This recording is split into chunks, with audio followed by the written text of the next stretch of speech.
Le conseil d'administration, c'est quoi?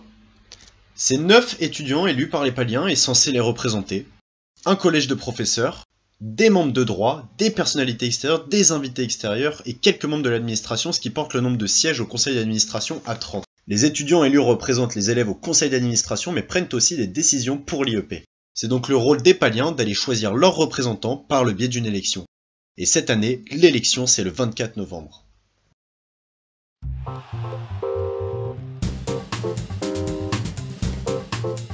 Bonjour à toutes et à tous et bienvenue pour la grande première de cette émission, grande première qui sera exclusivement consacrée aux élections des représentants étudiants du CA. Et pour ce faire, chaque liste défilera une par une ici sur ce plateau pour défendre leurs projets, leurs idées, mais aussi répondre à nos questions. Et pour ce faire, nous avons l'occasion d'accueillir, et l'immense honneur d'accueillir Paliens engagés, avec en la présence d'Aubin et Camille, respectivement première et deuxième de liste.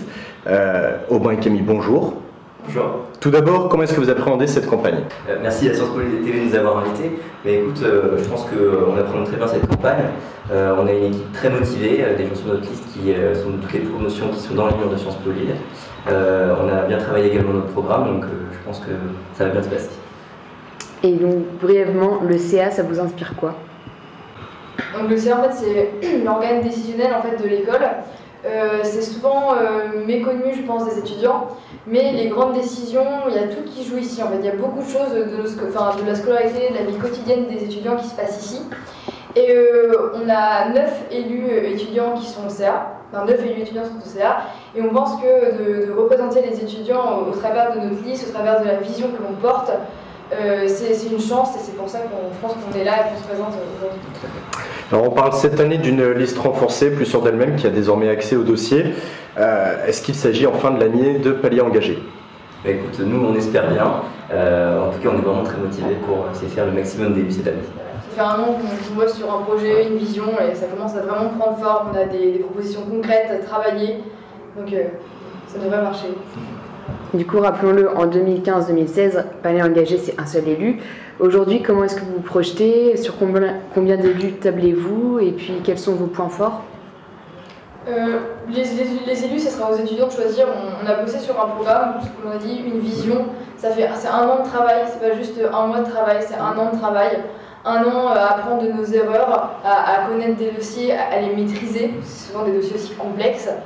Et donc, on espère que notre vision, qui est beaucoup plus consolidée que l'année dernière, va réussir à s'imposer cette année et à plaire aux étudiants surtout.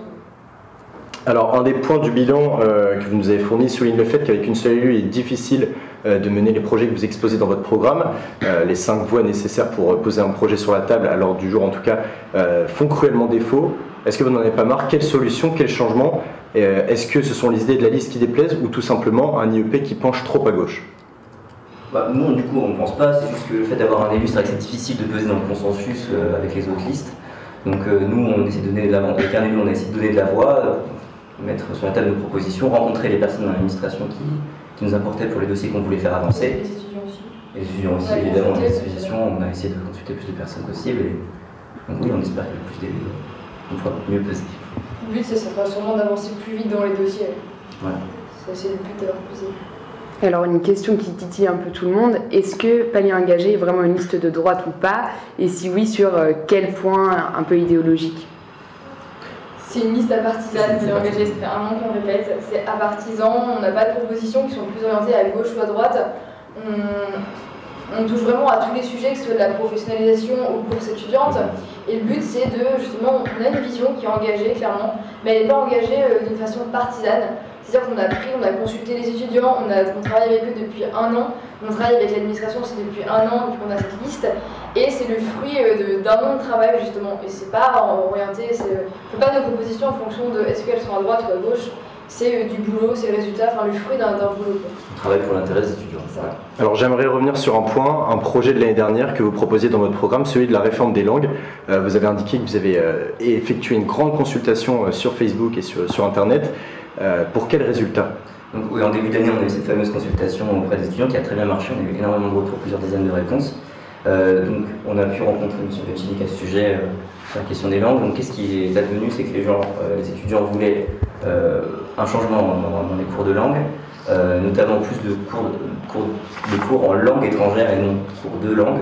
Donc on travaille encore cette année dessus.